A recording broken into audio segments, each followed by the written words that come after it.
നമസ്കാരം. ചാരപ്രവൃത്തി ചൈന അനുവദിക്കില്ല. അതിന് ആര് നടത്തിയാലും അതിനെ വച്ചു പൊറുപ്പിക്കുകയുമില്ല. അത് ചൈനയുടെ ഉറച്ച തീരുമാനമാണ്.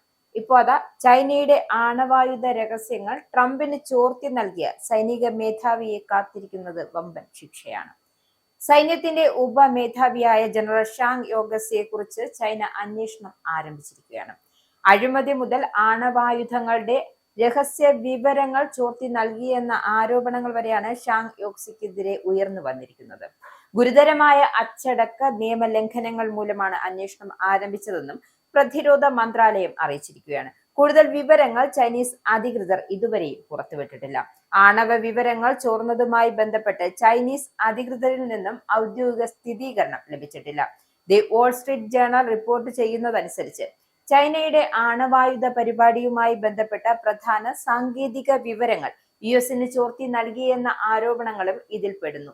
അന്വേഷണം സംബന്ധിച്ച ഔദ്യോഗിക പ്രഖ്യാപനത്തിന് തൊട്ടു മുമ്പ് മുതിർന്ന ചൈനീസ് സൈനിക ഉദ്യോഗസ്ഥർക്കായി നടത്തിയ ഒരു ഉന്നതതല ആഭ്യന്തര ബ്രീഫിംഗിൽ പങ്കെടുത്തവരെ ഉദ്ധരിച്ചാണ് ഈ റിപ്പോർട്ട് പുറത്തുവന്നത്. സ്ഥാനക്കയറ്റങ്ങൾക്ക് പകരമായി വൻതുക കൈക്കൂലി വാങ്ങിയെന്നും ആരോപണമുണ്ട്.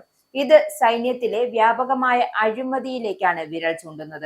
75 വയസ്സ് പ്രായമുള്ള ഷാങ് പ്രസിഡന്റ് ഷീ ജിൻപിങ്ങിന്റെ വിശ്വസ്തനും പീപ്പിൾസ് ലിബറേഷൻ ആർമിയുടെ മുതിർന്ന കമാൻഡിലെ ഒരു പ്രധാന വ്യക്തിയുമാണ്. രാഷ്ട്രീയ വിഭാഗങ്ങളുടെ രൂപവൽക്കരണം, സെൻട്രൽ മിലിറ്ററി കമ്മീഷനിലെ അധികാര ദുർവിനിയോഗം, സൈന്യത്തിലെ അഴിമതി തുടങ്ങിയ നിരവധി ആരോപണങ്ങൾ ഷാങ്ങിനെതിരെ ബ്രീഫിംഗിൽ വിശദീകരിച്ചതായാണ് റിപ്പോർട്ട്. ചൈനയുടെ സൈനിക സംഭരണ സംവിധാനത്തിലെ അഴിമതിക്കെതിരായ വിശാലമായ നടപടികളുടെ ഭാഗമായാണ് ഈ അന്വേഷണം എന്നാണ് റിപ്പോർട്ട് വരുന്നത്.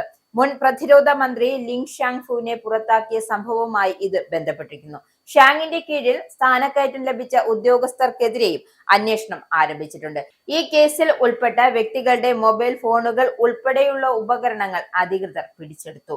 2023 മുതൽ ചൈനയിൽ 50-ലധികം മുതിർന്ന സൈനിക ഉദ്യോഗസ്ഥരെയും പ്രതിരോധ വ്യവസായ മേധാവികളെയും നീക്കം ചെയ്യുകയോ അന്വേഷണ പരിധിയിൽ ഉൾപ്പെടുത്തുകയോ ചെയ്തിട്ടുണ്ട്. ഷാങ് യോക്സിനെ കുറിച്ചുള്ള അന്വേഷണം PLAയ്ക്കുള്ളിൽ നിയന്ത്രണം പുനഃക്രമീകരിക്കുവാനും ഏകീകരിക്കുവാനുമുള്ള ഒരു വലിയ ശ്രമത്തിന്റെ ഭാഗമായി കണക്കാക്കപ്പെടുന്നു. അയൽ രാജ്യങ്ങൾ ഈ വികാസങ്ങളെ സൂക്ഷ്മമായി നിരീക്ഷിക്കുന്നതിനാൽ വിഷയത്തിന് ഏറെ പ്രാധാന്യമുണ്ട്.